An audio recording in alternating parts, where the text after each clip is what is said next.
Meta. Além. Noia, mente. Metanoia. Além da mente. Além do pensamento. Mais longe do que estou. Muito mais do que sou. Novas ideias. Novas convicções. Relevância.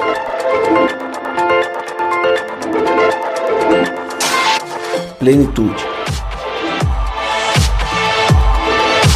A busca pelo ideal.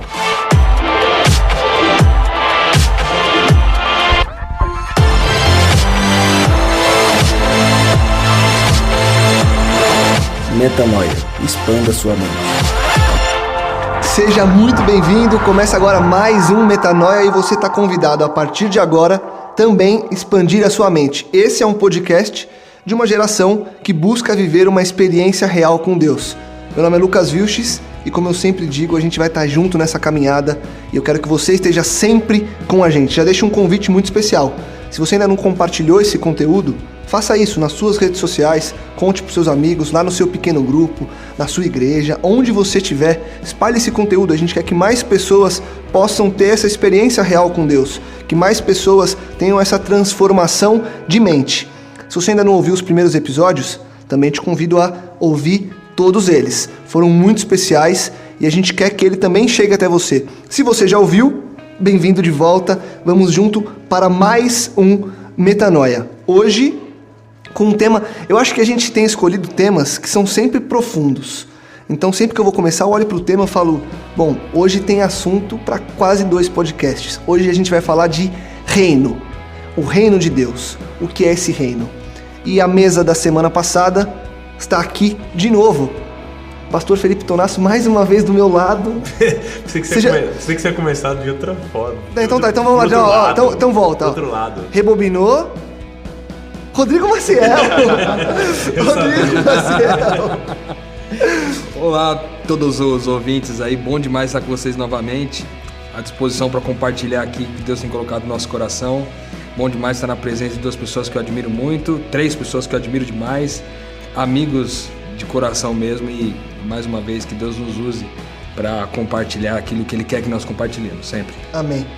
Pastor Alexandre Martins, mais uma vez conosco. Semana passada foi uma bênção tremenda, foi um dia muito especial e mais uma vez agora para falar de reino. Bem-vindo, pastor. Obrigado por estar com a gente mais uma vez. Valeu, Lucas. Dá um oi aí para todo mundo que está nos ouvindo. Segundo a região da qual eu sou oriundo, ó aqui. Adivinho. Mandar um salve aí. Brincadeira, um abraço sul-paulistano pra todo mundo que tá ouvindo. Essa da ponte juventude pra cá linda. ou da ponte pra lá? Da ponte é diferente, da ponte pra lá. Não adianta querer, tem que ser, tem que pá. O mundo é diferente da ponte pra cá. Mandar um salve aí pro Mano Brown. Mano Brown, vai ouvir. Eu encontrei com ele há 2 meses atrás numa padaria na Zona Sul. E tive a oportunidade de conversar um pouco com ele e tudo. Excelente pensador. Ele é um cara que preza assim uma educação cristã pros filhos. Bem interessante. Foi muito legal o papo com ele. Um dia você conta esse papo com o Mano Brown, vai ser interessante. E aqui à minha esquerda, o Vida Louca, Felipe Tonasso. Vocês não estão vendo, mas eu tô fazendo. É um privilégio estar aqui, cara. É muito bom estar entre amigos. Na verdade, eu posso chamar vocês de amigos. A gente usa sempre uma frase. Eu vi essa frase, James Houston, se não me engano, escreveu. O reino de Deus é o reino de amigos, né? E a mesa é onde eles se encontram. Então, tá aqui, ó, literalmente. Não tem comida, mas tem muito alimento sólido aqui para a gente poder crescer. Então, bom demais estar aqui. Sou pastor de jovens da Juventude da Nova Semente aqui. E para mim é um privilégio fazer parte desse podcast que realmente vem para expandir a nossa mente. Eu creio, já falei isso na semana passada, sou fruto de podcast. Se você está ouvindo pela primeira vez, vai até o fim, vai ser bacana. E começa a acompanhar, divulga esse processo que vai ser legal para a tua vida. Eu sei que, como me edificou, pode edificar uma geração aí. E você que está ouvindo agora pode ser parte desse processo de expansão da mente. Bora expandir a mente. Hoje o tema é reino. E eu queria que a gente começasse conversando. Por que a gente fala sobre reino? Por que a Bíblia trata sobre o reino? E o que é esse reino? Quando a gente fala de reino nas igrejas, a Bíblia fala de o reino de Deus. O que é esse reino de Deus? Olha, a melhor ideia, para começar a bater um papo, acho que a mais simples ideia é entender que se Deus é o rei do universo, bem simples, se Deus é o rei do universo, ele decidiu por sua boa vontade, por sua graça, por sua intenção, foi intenção dele, vontade dele, desejo dele, criar um espaço, um reino, vamos chamar assim, para que a gente pudesse usufruir da sua presença, da sua plenitude, de quem ele era. E esse reino, naturalmente, na ideia de Deus, segundo a narrativa bíblica, ele expressava literalmente o desejo de Deus, a vontade de Deus. Quem ele era estava expresso na sua geografia, que ele chamou de reino. Então, segundo a sua imagem, o homem foi criado, e segundo os seus princípios, esse reino era gerido. O amor era a tônica desse reino, a justiça era a tônica desse reino, a igualdade, a verdade, tudo isso vinha como valor desse reino. Na minha ideia, simplificando, você tem um rei do universo, eu creio que esse rei, o pessoal gosta de colar isso em adesivo de carro, né? Eu sou filho do rei, né? Sou filho do... Não sou dono do mundo, mas sou filho do dono. Sou filho do rei, essa coisa de sou filho do rei do universo. Eu acho que o reino dele é a geografia onde o rei se manifesta. Então, se o rei é Deus, o rei é amor, é onde o amor está reinando. Na minha humilde opinião, para começar esse bate-papo, seria isso. Acho que essa linguagem tem muito a ver com a realidade humana também, né? Uma maneira de Deus tentar se fazer entendido, porque, na verdade, eu penso que tudo isso nasce num contexto mais abrangente de soberania mesmo, né? Quer dizer, Deus sempre foi o soberano, né? E o único, né? O Criador. Exatamente, aquele que está acima de todo nome, aquele que está acima de todos, que se assenta no trono universal, e a palavra trono já remonta a essa ideia de soberania, de reinado, né? Então eu penso que, mais uma vez, Deus está tentando se fazer entendido por nós, né? Então, já que a gente vive desde os nossos primórdios, né, a ideia de quem manda, quem é o rei ou quem é o governante, né? Então eu penso que também está baseado nesse linguajar, assim, para a gente conseguir compreender algumas coisas, né? Acho que mais ou menos nessa linha, assim, uma ideia primordial. Eu gosto de pensar também na questão da invisibilidade desse reino, no seguinte sentido: quando se considera uma construção civil, uma casa, quando você vai levantar um prédio, por exemplo, os fundamentos, o que mantém sustentado esse prédio, está invisível. E as outras demais coisas, que são acabamentos, que são visíveis, né? E quando a gente fala de reino, eu gosto de pensar que é algo que supostamente é invisível, mas é como o fundamento do prédio, que ele está ali para manter sustentado todas as coisas.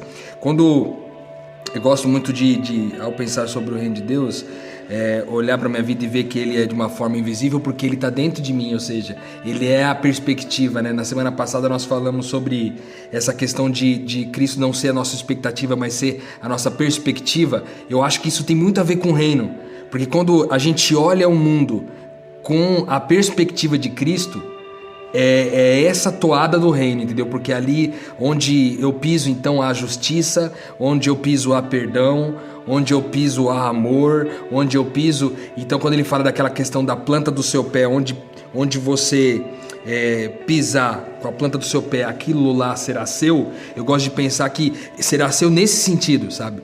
De que a justiça que é desse reino, e que é do rei e portanto do reino, o amor que é do rei e do reino, ele vem e onde você pisa, essa justiça chega, sabe? Então, embora ela seja invisível, ela é parte de um fundamento, e toda vez que a gente pisa num determinado lugar, esse reino chega porque a perspectiva de Cristo naquele momento chegou. Legal, assim. Legal.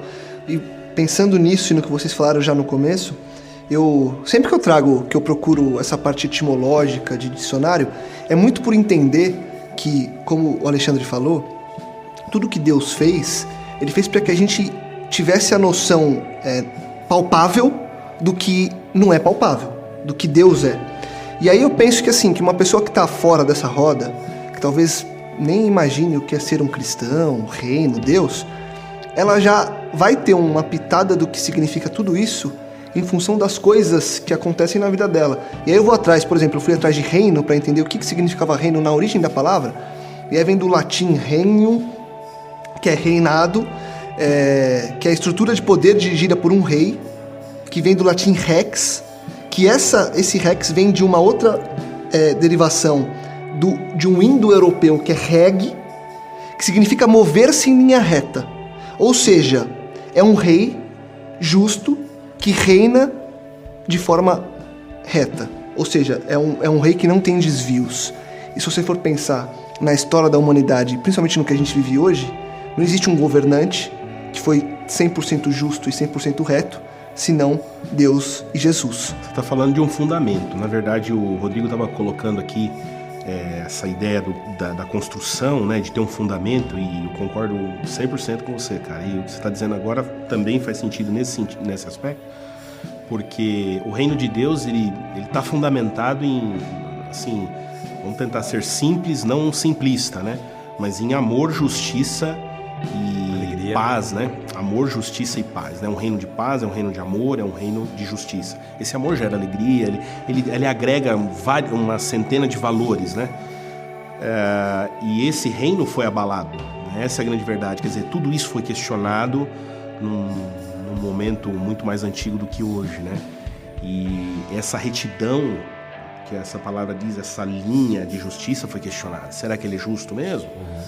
Será que é amor mesmo ou será que é imposição, esse tipo? Quer dizer, como que nós chamaríamos isso? É uma ditadura? Ele é autocrático? O que ele é? Quem deu o direito dele governar?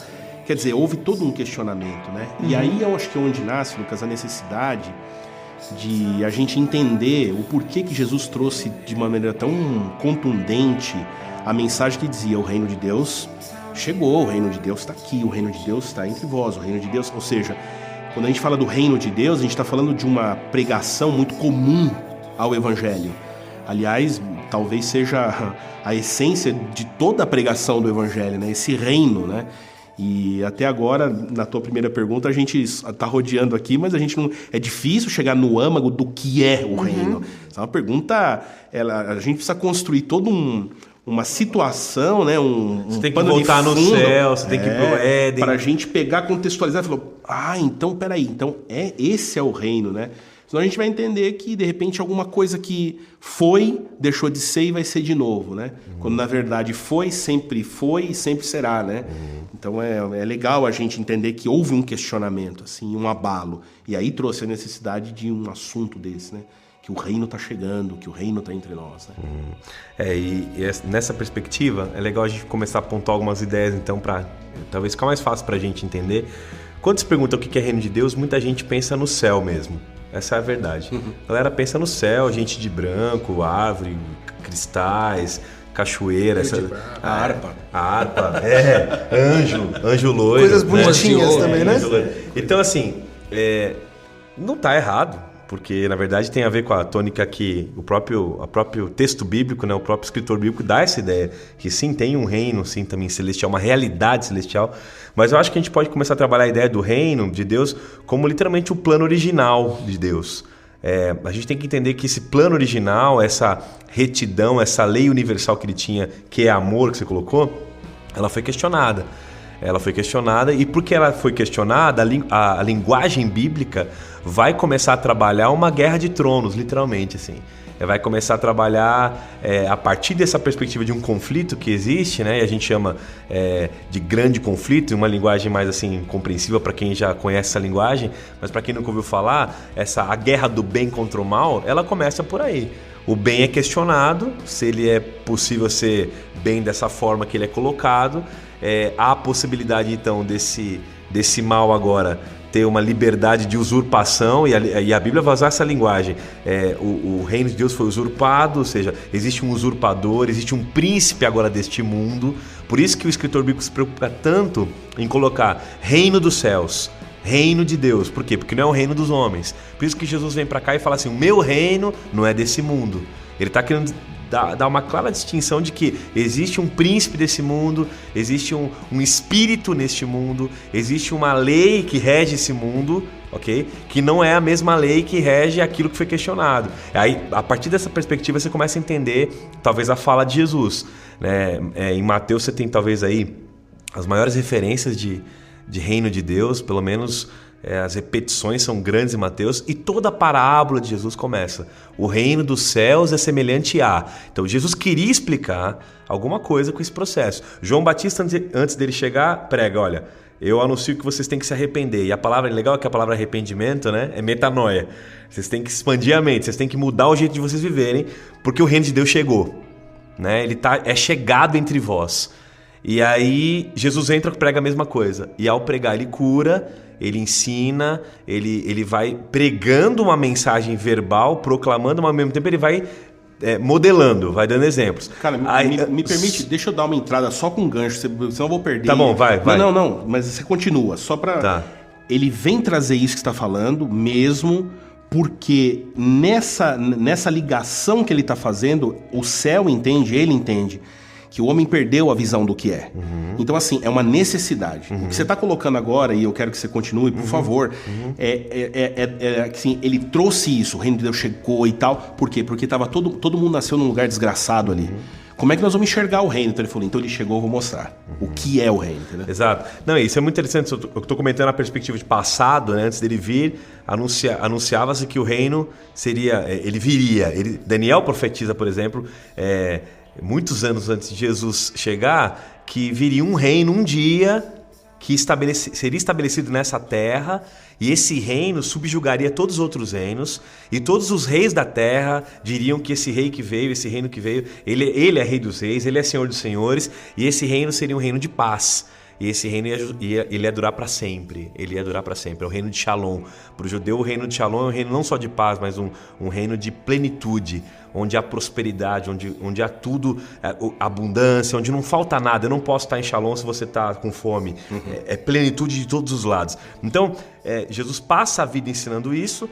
Há uma referência em Atos 1, quando ele morre, ele ressuscita, ele passa 40 dias com os discípulos e o texto diz, ele passa 40 dias explicando coisas concernentes ao reino de Deus. Ou seja, é importante demais para Jesus essa revelação que o Alexandre falou do que tinha sido perdido ou usurpado. Então é mais ou menos assim, vamos traduzir agora na nossa linguagem da ponte para lá.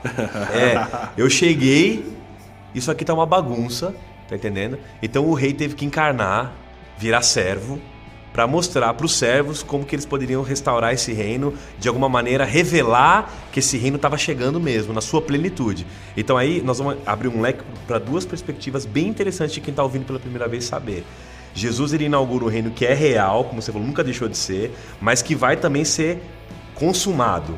Depois você pode até comentar um pouquinho desse esquema, mas só para entender, ele chega e fala, o rei encarna e fala, isso aqui tá tudo errado. Se não tivesse errado, ele não tinha chorado quando ele viu as coisas, ele não tinha o tempo todo tentado restaurar a realidade pela qual ele se deparava. Ele chora vendo a morte, ele chora vendo a negação do amor dele por Jerusalém, ele chora vendo situações ele é impactado, ele tem fome, ele vê que tá tudo errado, ele vê gente com fome, ele fala, isso tá errado, você tem que comer, não é isso aqui que eu planejei. Então ele chega, tá tudo ao contrário, ele fala, mas eu vim restaurar isso, então aprendam de mim. Na minha opinião, quando ele senta na montanha, ele fala assim, vocês querem entender o que é meu reino? Senta aqui. Bem-aventurado no meu reino. E aí ele começa a falar como é que vai ser dali pra frente a ética desse reino. Então eu queria que você comentasse um pouquinho, ou você, ou o Rodrigo, quem quiser, essa perspectiva de que o reino chega em Jesus, mas já é uma ideia que já existia, ela só é revelada agora o que estava errado, e ela continua para chegar numa consumação, assim. Comenta um pouquinho sobre isso, acho que é legal a gente bater um papo sobre isso. Então, só respondendo e entrando nesse assunto mesmo, por que tudo isso acontece, né? De uma maneira direta? O reino é de amor, então o inimigo, Satanás no céu, então diz, não é tão amor, porque não tem liberdade. Como é que pode ser amor se não tem liberdade? Peraí, é um reino de justiça? Como é que o Senhor é justo se eu não sou livre para pensar? E vem cá, um reino de paz, e o Senhor vai fazer guerra comigo agora? Porque o Apocalipse declara em todas as letras, houve guerra, né? Então eu só enxergo uma coisa aí, cara, um ponto de interrogação gigantesco colocado para todo mundo assistir, cara. Então alguém se levantou e falou assim, esse reino não é o que o Senhor pinta, entendeu? E aí é onde Jesus chega aqui, e por que eu disse assim no início, né? Sempre foi, é ainda e sempre vai ser. Se você pegar a historinha de Jó, e a hora que você vê que todo mundo está reunido lá, um dia os filhos de Deus se reuniram, e Deus pergunta, Satanás entra lá e pergunta, de onde você veio? Aí ele responde, da terra. Bom, primeira coisa, a reunião não era na terra, certo? Então, porque senão, como é que veio da terra numa reunião, né? E ele responde com arrogância, de passear por lá, rodear, ou seja, eu venho do mundo que é meu. Lá era uma reunião de representantes do universo, cara. E aí, então, ele vem dizendo, não, eu tenho direito de estar aqui. Eu vim reivindicar meu lugar nesse lugar. E essa expressão, só, agora eu vou te dar um gancho agora. Essa expressão no hebraico, ela era usada para imperadores e reis. Isso. Quando você falava, eu estou rodeando a terra e passeando por ela... Eu vim do que é meu. Ele reivindica a posse. É isso mesmo. Então ele está lá dizendo assim, a terra é minha, porque aqueles lá estão lá. E aí vem o conflito de Jó. Você ouviu meu servo Jó? Perfeito. E é onde Deus pergunta, de onde você vem? Deus não sabia de onde ele vinha? Mas Deus está perguntando, com que direito você entra aqui? Você não representa nada, você não é rei de nada. Não, eu venho de um reino que é meu. Aí é onde a gente, quando lê Jó, pensa assim, mas pra que Deus foi pôr Jó nessa fogueira? E você que tá ouvindo a gente aí, você pode estar pensando, eu tô numa fogueira de vida, tá fervendo o negócio aqui, tá, vocês estão falando de reino aí, o que isso tem a ver comigo? Vai influenciar o que na minha vida? Eu acreditar nesse negócio, eu tô nesse reino, eu sou desse reino, eu não sou. E por que Deus pôs Jó na fogueira? Porque o que Deus está dizendo é o seguinte, é o que o Rodrigo falou logo no comecinho. Põe o pé é o reino. O que Deus está falando assim, viu Jó? É fiel a mim, não é? Então, enquanto tiver um fiel lá, o reino não é teu, nunca vai ser. Porque ele é fiel. Então, enquanto tiver um fiel pisando lá, é dele o reino, ou seja, é meu o reino, porque ele é fiel a mim. Aí começa o conflito, Agora, né? em toda a história, quando que deixou de existir um fiel? Quando que deixou de existir alguém que, de fato, não entendesse que o que fez foi uma tremenda bobagem? Aí Jesus vem com essa mensagem, cara. Diz assim, não, o reino de Deus chegou. Agora é o seguinte, o povão de Israel subjugado por Roma. A gente quer um rei. Não era a primeira vez que eles pediam um rei, mas a gente quer um rei. Jesus falou, não, mas não é esse tipo, não. Não, a gente quer um sacerdote. Não, também não é isso aí, não. A gente quer um profeta. Não é. Mas na verdade é tudo isso, sim. Mas o reino eu vou mostrar para vocês. Aí ele mostrou essa visão que o Tonás colocou, que é a visão de que eu vim aqui para mostrar o que significou tudo aquilo no passado, o que significa hoje e o que vai significar para sempre. Então, o significado do reino e o que ele é sempre esteve presente, sempre vai estar, e o reino de Deus está entre nós. Está lá em Lucas 17, 23. O reino de Deus está aí, no meio de vocês, nunca deixou de estar. Então, o cara que está ouvindo a gente hoje lá, você que está no teu carro, na tua casa, em qualquer lugar que seja, cara, o reino de Deus está aí com você, entendeu? Ele está aqui entre a gente. E ele transcende a geografia, o tempo, condição social, não importa. O reino de Deus está aqui agora. E essa coisa da Bíblia é muito louca porque ela acontece uma coisa no futuro que as pessoas esperam. Eu estou falando isso porque eu sei que muito crente, vou colocar assim, espera o reino de Deus. Nós esperamos o reino de Deus, aguardamos o reino de Deus. Quando tudo na Bíblia está dizendo que isso está acontecendo. O Alexandre falou assim, Lucas vai dizer, certa vez perguntaram para Jesus onde está o reino. Está ali, está lá? Jesus respondeu para os fariseus, vocês não vão ver com visível aparência, não vão dizer está aqui ou está lá, está dentro de vocês, está entre vocês têm que perceber esse reino. Na Bíblia tem essa loucura de que algo acontece, mas ainda não está acontecendo na sua plenitude, ou na verdade já está acontecendo na plenitude e vai vir ser consumado. Vou dar um exemplo para ficar bem claro para quem está ouvindo, assim, didaticamente. João 14 é um texto super conhecido no meio cristão. Não se turbe o vosso coração, credes em Deus, credes também em mim. Na casa de meu pai há muitas moradas, ele usa esse termo, moradas. Se não fosse assim, eu teria dito, vou preparar lugar. Se eu for preparar lugar, vou voltar, vou buscar vocês, para que onde eu estiver, vocês estejam junto comigo. No mesmo capítulo, João, quando escreve, no verso 23, se não me engano agora, 14, 23, dá para confirmar, ele escreve assim, mas hoje, se você crer na minha palavra e guardar a minha palavra, eu e meu pai vamos até você e em você faremos morada.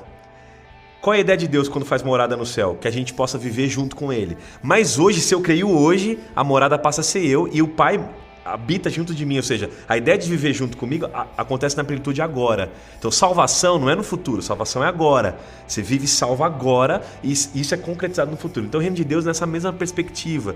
Por isso que quando a gente pega um Pai Nosso, uma oração do Pai Nosso, ela começa a ser ressignificada. Quando eu não espero um reino que vem no futuro. Eu oro, Pai Nosso que está no céu. Santificado seja o teu nome. O Senhor é santo, eu não sou. Ok, então eu peço agora, venha a nós o teu reino, né? Venha a nós o teu reino. Eu não estou pedindo para que venha lá no futuro, quando eu for salvo, quando eu for retirado dessa terra. Venha a nós o teu reino hoje. Para que esse reino vem? Aí o Pai Nosso responde, para que seja feita a tua vontade na terra, como está sendo feita no céu. Aí você vê claramente a dinâmica que a gente está falando. Existe uma vontade de Deus que ela continua reta. Voltando lá no primeiro, o Rex lá que você falou, que você me ensinou. A vontade continua sendo feita no céu. Agora, quando eu oro, venha a nós o teu reino hoje, dá o pão nosso de cada dia hoje, me ensina a perdoar hoje.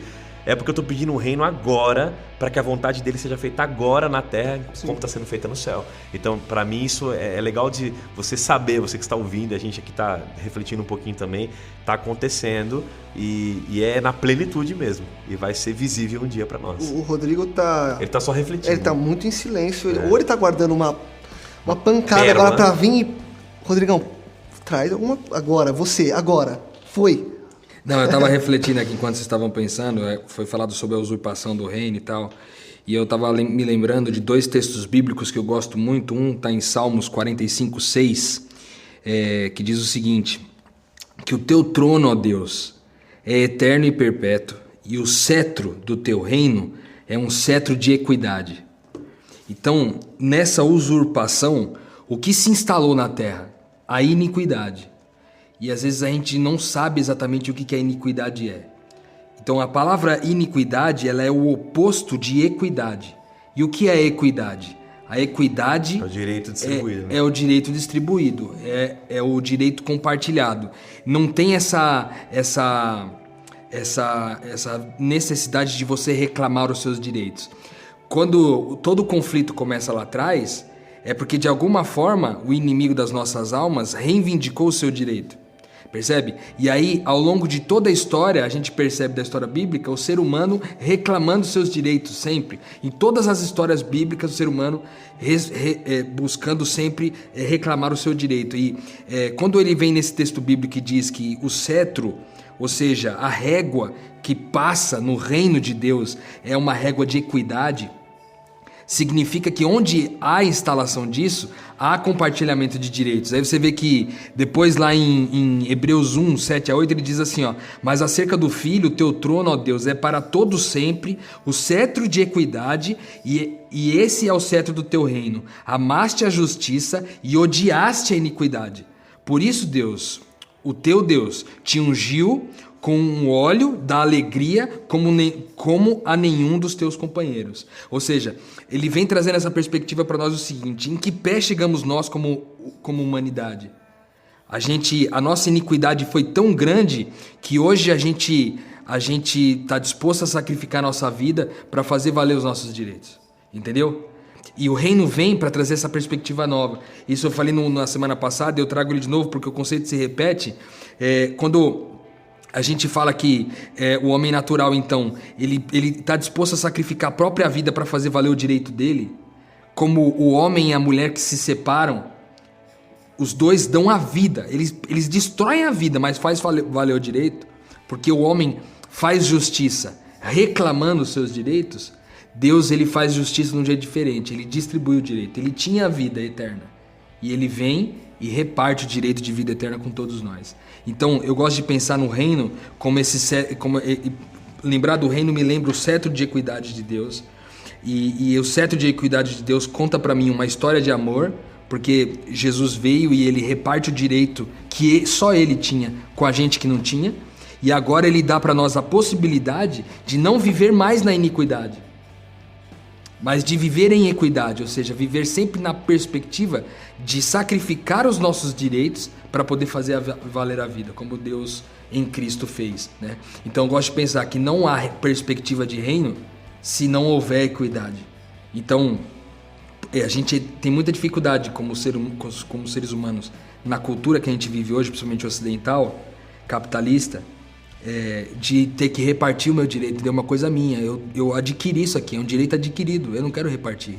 É porque entendeu? Eu tenho o direito de ser feliz. Eu tenho o direito de ser feliz, eu tenho o direito de ser amado. Faço o que eu quiser, né? Eu tenho o direito de encontrar uma esposa, eu tenho o direito de ter um carro, eu tenho o direito de ser abençoado. E aí percebe, a nossa vida cristã acaba virando um nojo. Um anti-reino. Um anti-reino, porque a gente vem na igreja para obter direitos. Então eu falo assim, pastor, qual que é a taxa que eu preciso pagar aqui para eu poder ter os direitos desse reino? É um sindicato generalizado. É um sindicato crente. E é interessante você que trouxe a ideia da justiça, cara, porque os textos da Bíblia eles trazem o reino sempre atrelado à justiça. Buscai primeiro o reino de Deus e a sua justiça. E todas as outras coisas vão ser acrescentadas para você. Então, em outras palavras, não é muito assim, fique orando que eu vou te derramar o que você precisa. É assim, cuida do meu reino, se envolve nesse processo, na minha história que eu estou escrevendo, que de você eu cuido. É mais ou menos assim, busca, seja purificado da sua iniquidade, não ache que você tenha direito sobre nada, agora distribua direitos para os outros, porque de você eu vou cuidar. Porque o contexto que está dito isso é o contexto onde diz, sem ansiedade nenhuma para viver. Mateus está dizendo, não tem ansiedade, o reino traz para você provisão. E você vê que o rei cuida de você, o rei cuida, agora cuida dos outros. A provisão Faça pelos já pequeninos. Verdade. E você vê Entende? que toda a providência sobrenatural divina, contundente na história da humanidade, dilúvio, a libertação do povo, sempre vem nos maiores momentos de injustiça da Terra. Sim. Ou seja, a injustiça... É sempre para redimir. Então Deus vem com a equidade, com esse cetro, e ele marca a história humana, reduzindo toda essa iniquidade a nada, Babel e tudo que a gente puder pensar Sodoma e aqui, Gomorra. a nada, e iniciando do zero. Aliás, eu consigo ver, assim, quase que a história da humanidade igual uma ampulheta, sabe? Assim, quando ela começa gordinha, fica bem fininha e ela larga de novo, porque a impressão que eu tenho é que desde o início lá, a hora que esse reino que sempre esteve, o inimigo sempre tentou destruir esse negócio de um jeito que ele sempre pôde, escravizando, tentando matar, exterminando, fazendo uma desgraça na história humana. Isso vai afunilando e vai sobrando pouquinho, quase nada desse reino. Então vem Jesus. E Jesus é posto como Paulo como o segundo Adão, né? E a frase de Deus para Adão no Gênesis é crescer e multiplicar e encher a terra. E Jesus fala, o reino de Deus é igual fermento. Que você põe na massa, não veio... É a semente da mostarda, A árvore ela faz e todo mundo... A impressão que dá é assim, vai acabando, sabe aquele negócio do inimigo tá quase comemorando, tipo, o reino é meu, aí vem aquela contundência de Deus na vinda de Jesus Cristo, que é o cetro de justiça, e fala, a iniquidade aqui acabou. Por isso Jesus fala, o reino de Deus agora está estabelecido aqui, sem chance de volta. Você chegou até o limite, por isso que a cruz é o limite. Por isso que ele se derrota na cruz, por isso que a pisada na cabeça da serpente é a cruz. Porque ali Jesus pisa na cabeça dizendo o seguinte, até aqui a mão de iniquidade te deu a esperança de acabar com o reino, mas daqui pra frente ele vai proliferar de uma maneira que ninguém nunca viu. Por isso que a semente que ele derrama, ele não tem como segurar. Jesus fala, a igreja...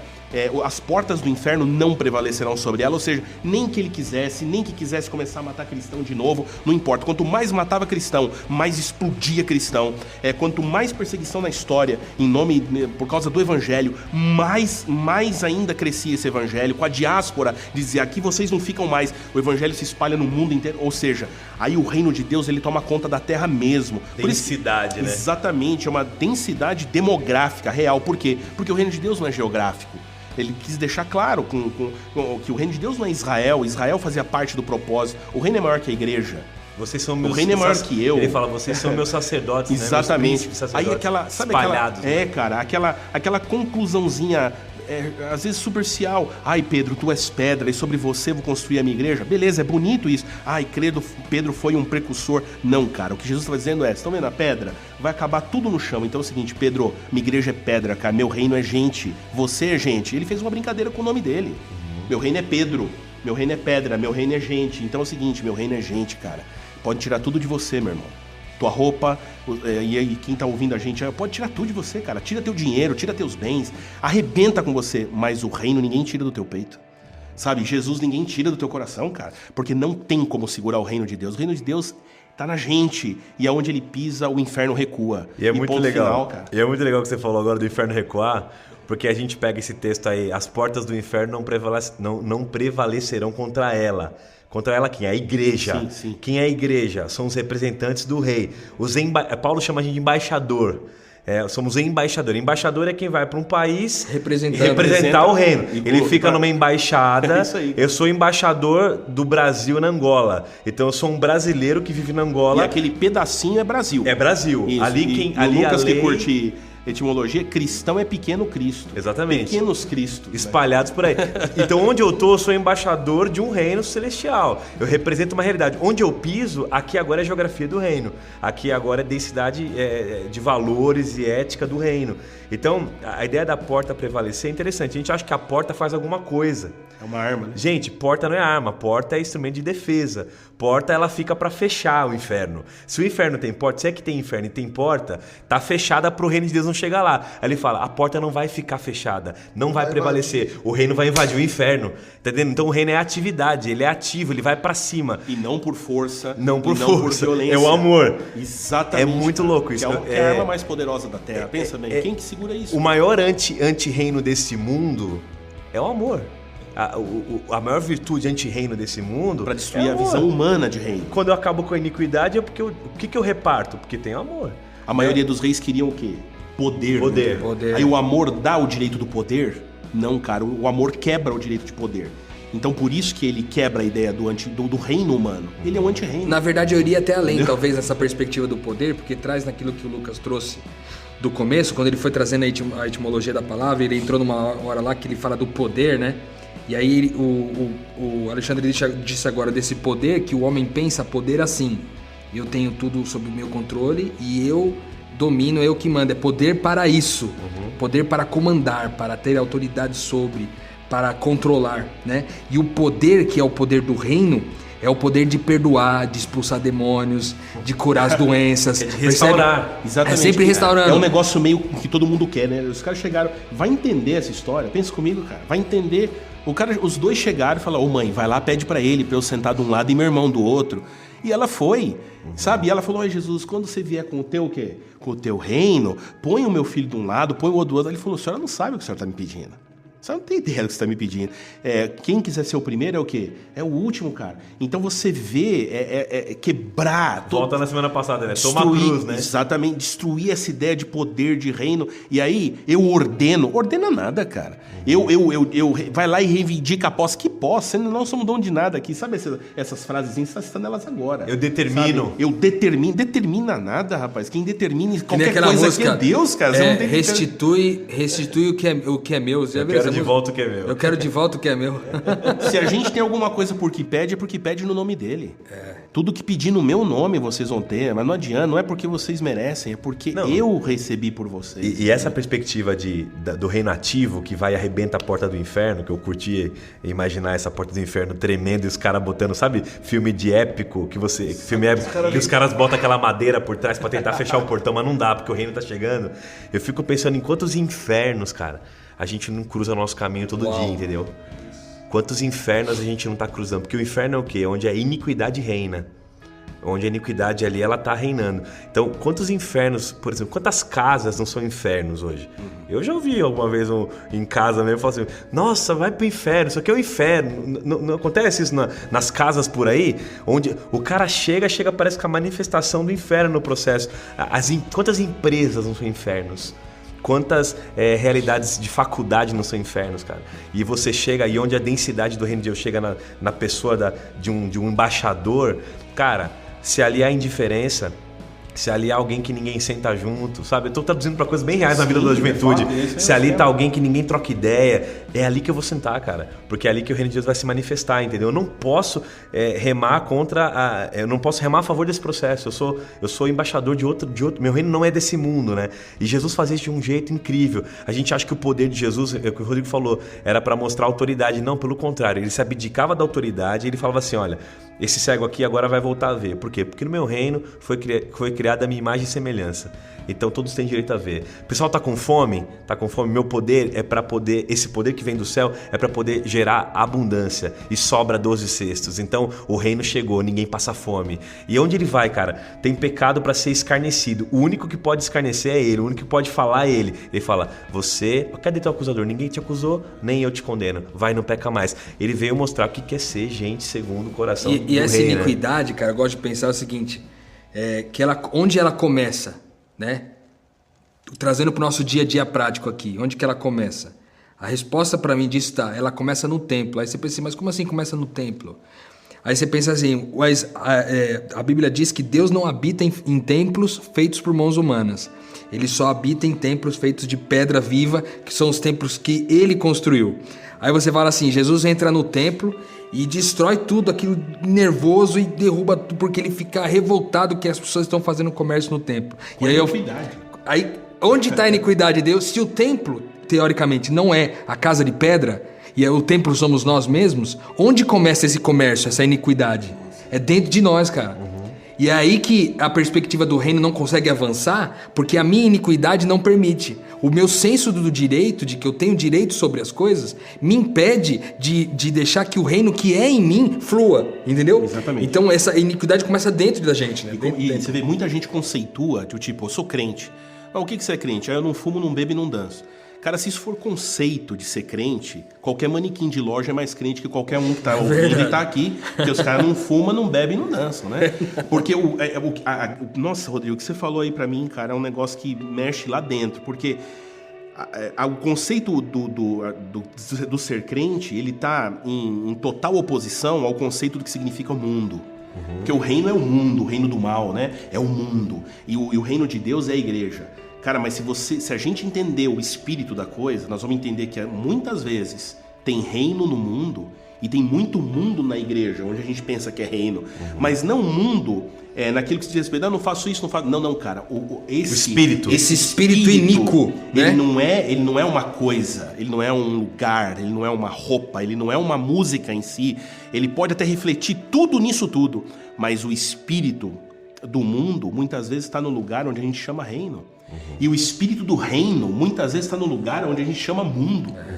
Então é muito importante conceituar isso, porque às vezes o cara pensa que ele tem que seguir um checklist de cristão para dizer, não, eu vivo de acordo com o reino, porque item tal, check, beleza, faço, eu sou do reino, mas o espírito não é esse. Para mim, falando em linguagem bem popular, o espírito de mundo é quando você cata teu carro, o cara te dá uma fechada e você quer devolver, cara, quer dar uma fechada nele e acabar com o carro dele. Perfeito. Sabe, o espírito de mundo é quando você tá num trânsito com uma baita de uma pressa, que você vai perder um compromisso, e uma senhora vai atravessar uma faixa de pedestre e você, que se dane a senhora e eu vou passar aqui, acabou porque eu tô com pressa, porque a minha razão é maior que a dela. É o meu direito. Isso é mundo, cara. Sabe, olhar e ter um coração cauterizado e ver uma pessoa pedindo alguma coisa para comer e você pensar assim, não, isso é um problema social, é culpa do governo, entendeu? Isso é mundo, cara.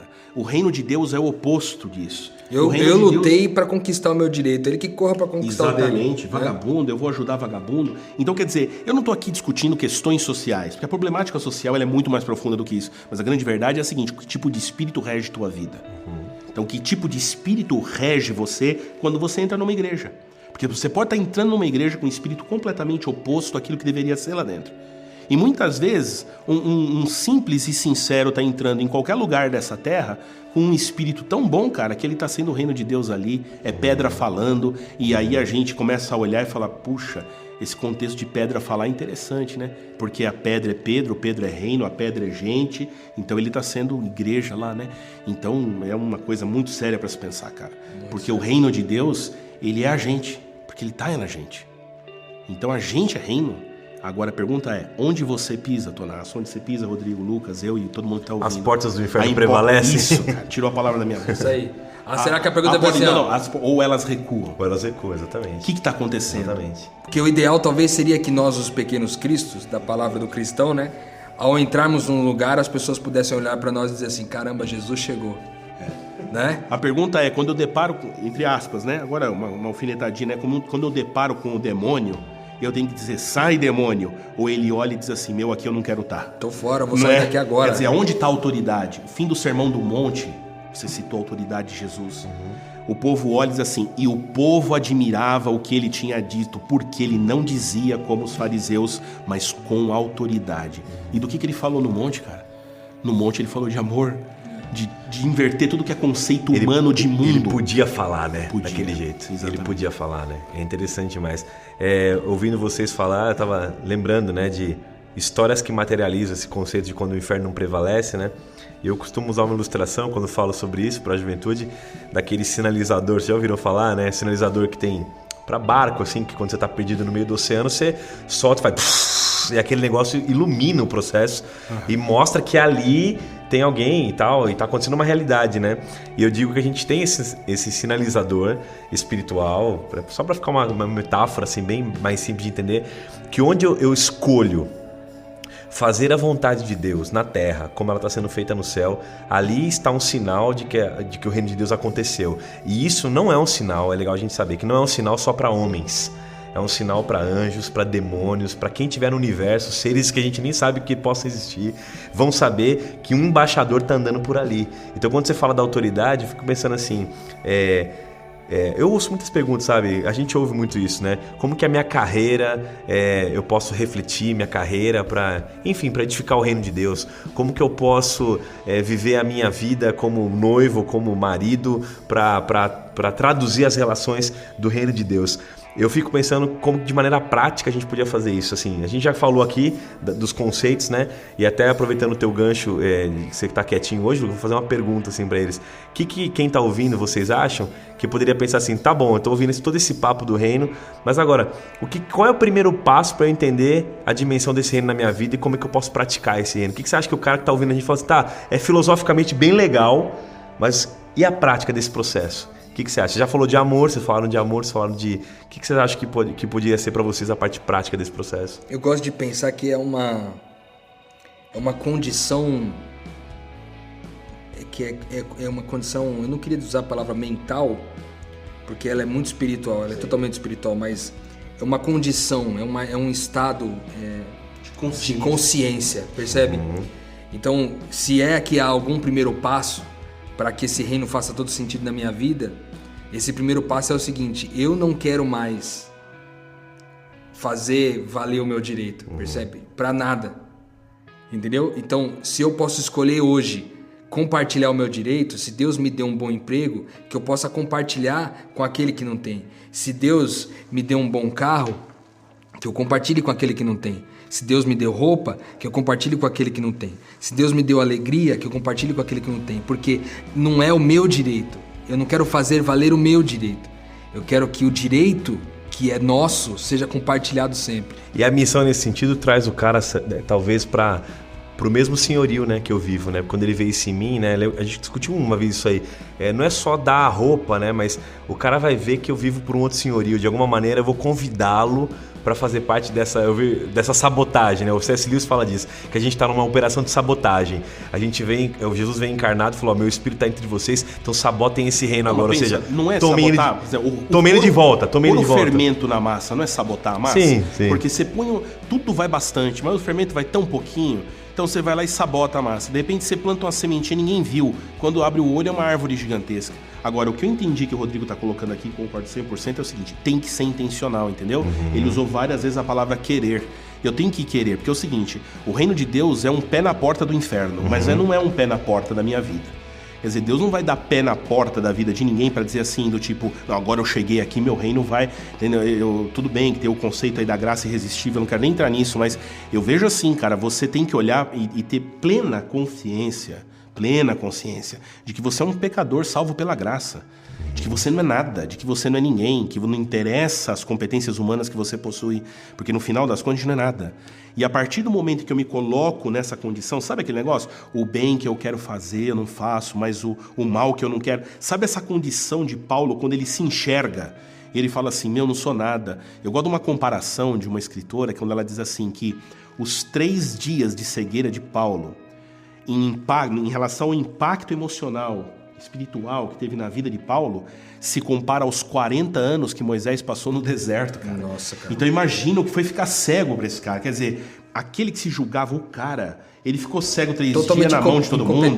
Né? Ou seja, melhor coisa pro arrogante, para aquele que se acha, pro grande que se diz, é burdoada do amor de Deus. Desculpa aqui o termo, mas não tem outra pra mim. É Deus desconjuntar o sujeito inteiro e tal, e de repente ele tá naquela condição e ele fala, putz, agora eu enxerguei o que eu sou. Então agora, Deus pode agir na minha vida. Sou então, súdito, né? A primeira condição, respondendo o que você perguntou, tem que ser intencional.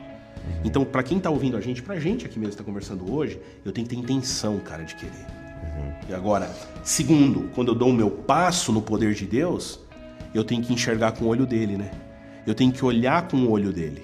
E aí a vida muda, a cor da vida muda, o mundo muda. E eu sonho com um dia, pra encerrar o que eu tô falando aqui, com que de repente se pergunte assim pra gente, você é o quê? E a gente possa responder assim, olha, eu sou um representante do reino de Deus enquanto eu sou um pastor. Eu sou um representante do reino enquanto eu sou um mecânico. Eu sou um representante do reino enquanto eu sou um jornalista. Eu sou ou seja, o que eu sou, a minha essência é o reino. E a minha essência, eu faço ela correr onde quer que esteja. Não importa o que humanamente eu sou. Entende? Ou seja, qualquer lugar é uma brecha, qualquer lugar é uma entrada, qualquer lugar é um lugar. Porque a gente não tá aqui de brincadeira, né? A gente tá aqui de brincadeira, né? Nessa perspectiva a gente não tá aqui de passagem, e falando, né? de passos práticos ainda na sua pergunta, Tonasco, uma coisa que vem muito à minha cabeça também é o seguinte, que é uma pergunta prática que você que tá ouvindo a gente pode se fazer toda vez que você se deparar numa situação para você saber se você tá vivendo o reino ou não. A pergunta está em relação à sua motivação. Ou seja, eu entendo que quando o reino de Deus chega para mim, a primeira coisa que transforma na minha vida não são as minhas ações, mas as minhas motivações. Então, antes eu fazia todas as coisas para satisfazer a mim mesmo, para suprir a famosa trindade contemporânea, né? Meus santos desejos, minhas santas vontades e meus santos interesses. Então, antes eu fazia todas as coisas para satisfazer os meus interesses, vontades e desejos. Agora a minha pergunta é, ao fazer isso, eu estou sendo Cristo, a oferta, o sacrifício, a entrega na vida desse irmão? Então a motivação, a qualidade da sua motivação é o que Deus está interessado. O amor de Cristo me motiva, diz o amor, exatamente, ele me motiva a a me sacrificar em favor do meu irmão pelo simples fato de compartilhar com ele o direito que supostamente ele não teria, entendeu? Então, se você que está aí ouvindo a gente agora, pense assim, como que eu posso começar isso? Reavalie sempre, não as suas ações, porque as suas ações podem te enganar. Você pode tropeçar agora, cair, enfim, você pode tomar um tombo daqui a pouco e de repente você fala, não vivo o reino, não é isso. Não são as suas ações, mas são as suas motivações. Então, se você estiver com a motivação alinhada em nome de Cristo, ou seja, em nome dessa oferta, do sacrifício, da entrega, então certamente você vai estar agindo de acordo com o que o reino de Deus é. Fantástico. Eu tirei o dia hoje para ouvir vocês, mas é porque, enfim, foi muito especial isso aqui, hein? Passou já todo o tempo aí? A gente vai... a minha função hoje é chegar pra vocês e falar, gente, tá acabando. É aquele cara que tá na roda com os amigos e fala assim, gente, o papo tá bom. Mas vambora, né? Gente, mas sempre tem que ter um... Mas sempre vai ter que ter um... Sempre tem um... Não, e eu peguei o gancho que eu vi assim, eu achei, a gente fez uma linha histórica, teológica, da coisa da sabotagem, da usurpação, da retidão e tal. Exemplificamos em Jesus, nos infernos e tal. Aí eu falei assim, cara, mas eu fiquei pensando em quem tava ouvindo. Eu falei, mas esse cara tá ouvindo esse processo e fala assim, tá, e o que tem a ver comigo amanhã, né? Talvez, então foi bem legal vocês poderem ter dado essa linha. Então desculpa, Lucas, você não tem, que é isso. Eu acho que a gente tá aqui justamente para levar o conteúdo mais relevante possível para quem tá ouvindo a gente. E não tinha o que acrescentar no que vocês estavam falando. Eu tinha que ficar ouvindo aqui. Para mim foi é como se eu estivesse em casa agora ouvindo. Então já quero agradecer vocês, que eu tenho certeza absoluta que quem está ouvindo a gente agora, quem vai ouvir um dia, vai ter uma metanoia, assim como eu tive hoje. E já agradeço vocês por isso, que foi muito especial. Últimas palavras de hoje, curtinho, como a gente falou bastante. Rodrigo, como que você encerraria em muitos poucos segundos de verdade, pra gente não estourar o tempo hoje? Mais uma vez eu quero renovar as minhas motivações diante de Deus, cara. Para todas as coisas que eu faço, para esse momento que eu tô aqui, compartilhando com vocês e recebendo o compartilhamento do Felipe e do Alexandre, pessoas que eu admiro muito. Mas mais uma vez, eu quero renovar as minhas motivações, cara. Eu não quero fazer nada por interesse próprio, cara, na minha vida, assim. Eu acho que ouvir tudo isso que nós ouvimos hoje aqui me leva a crer o seguinte, que o reino de Deus precisa chegar na minha casa, entendeu? Ele precisa chegar no meu trabalho e sou eu que tô lá, entendeu? Eu que sou o filho de Deus que tá lá, então eu não posso colocar a responsabilidade no colo de outra pessoa. Essa responsabilidade é minha, cara. Então se não há paz, justiça e alegria da minha casa, a responsabilidade é toda minha, entendeu? E se não há paz, justiça e alegria no meu trabalho, a responsabilidade é toda minha. Então eu quero. É uma escolha, é intencional, como o Alexandre disse. Eu quero ter convicção de que minhas motivações foram renovadas, para que eu não exija, que eu não viva exigindo o meu direito, mas viva sempre na predisposição de repartir todo e qualquer direito com aquele que não tem. Legal. Obrigado, Rodrigo. Mais uma vez. Que Deus te abençoe e te use muito sempre. Felipe. O reino chegou. O reino chegou e a Bíblia termina com uma descrição lindíssima de João numa visão, dizendo que ele viu um novo céu, ele viu uma nova terra. E aquele que se assenta no trono, ele fala, ele olha para todo mundo e ele diz assim, eis que agora faço novas todas as coisas. Eu sou o princípio e o fim e agora eu renovo toda essa história. Até esse dia chegar, eu quero dar sinais desse reino, como a gente costuma ouvir, né, e comentar entre nós, aqui e agora, daquilo que está acontecendo ali além. Eu quero ser um instrumento desse reino aqui. Então, até que essa visão de João se concretize, que Deus nos use aí para levar o reino nessas portinhas de infernos que não prevalecerão jamais contra isso. Alexandre. Rapaz, foi uma benção muito grande estar aqui, mas minhas últimas palavras eu queria fazer para quem está ouvindo a gente aqui. Legal. Eu não sei como é teu dia a dia, sabe? Eu sei como é o meu, eu não sei como é o de vocês que estão comigo aqui hoje nessa mesa. Mas às vezes a gente olha para tudo que está em volta da gente e não vê o reino. A gente só vê coisa ruim, cara, porque realmente a coisa não tá legal. A gente está vendo um lugar, uma situação muito difícil no que está em volta da gente, sabe? E às vezes você está num trânsito, por exemplo, você pode estar aí dirigindo e está no meio de um trânsito parado, caótico, você pode estar atrás de uma pilha de papel, você pode estar na sua casa desanimado, enfim. Então são tantas situações.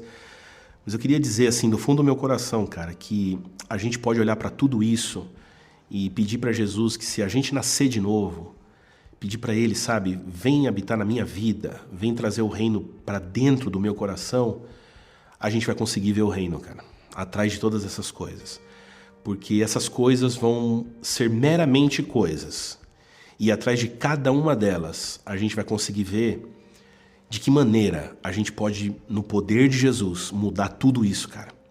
E quando a gente for com toda a força, com aquilo que Deus nos dá, essa força que só Ele dá, no intuito de amar as pessoas, e esse amar as pessoas nascer no berço da gente amar a Deus, eu penso que o reino, de fato, vai ser visível aonde quer que a gente esteja, onde quer que você esteja aí. E Jesus vai voltar e esse reino vai ser eterno. Então, que Deus abençoe a todos aí. O reino de Deus está entre nós mesmo. Quem não nascer de novo não vê o reino. Não pode ver o reino, né? Queria aproveitar e terminar de uma forma diferente, pastor. Você pode orar por quem está ouvindo agora para que ele entenda essa mensagem e que o reino chegue para ele também? Que a gente possa orar antes da gente encerrar? Vamos orar juntos então. Senhor nosso Deus e nosso Pai, nós te agradecemos muito, Senhor, pelo teu amor por nós, pela tua misericórdia, pelo perdão dos pecados e pela salvação em Jesus Cristo. Amém. Hoje nós queremos colocar a nossa vida aos teus pés e te pedir para que o teu reino, a tua mensagem, a transformação de vida seja o nosso viver. Não nos dê aquilo que a gente quer, nos dê aquilo que a gente precisa. E nos abençoe para que a gente cada dia pareça mais com Jesus. Amém. Abençoe a vida de todos os que estão nos ouvindo, de todos os teus filhos espalhados por tantos lugares desse mundo, Senhor. Que possamos ter a convicção de que o reino está entre nós, que nós somos parte desse reino e que ele se concretizará eternamente quando o teu filho voltar. Amém. Em nome de Jesus, amém. Amém. Esse é o Metanoia, podcast de uma geração que busca viver uma experiência real com Deus.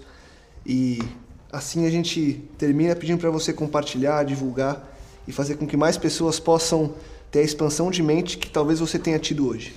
Uma ótima semana que a gente está de volta. Metanoia, expanda sua mente.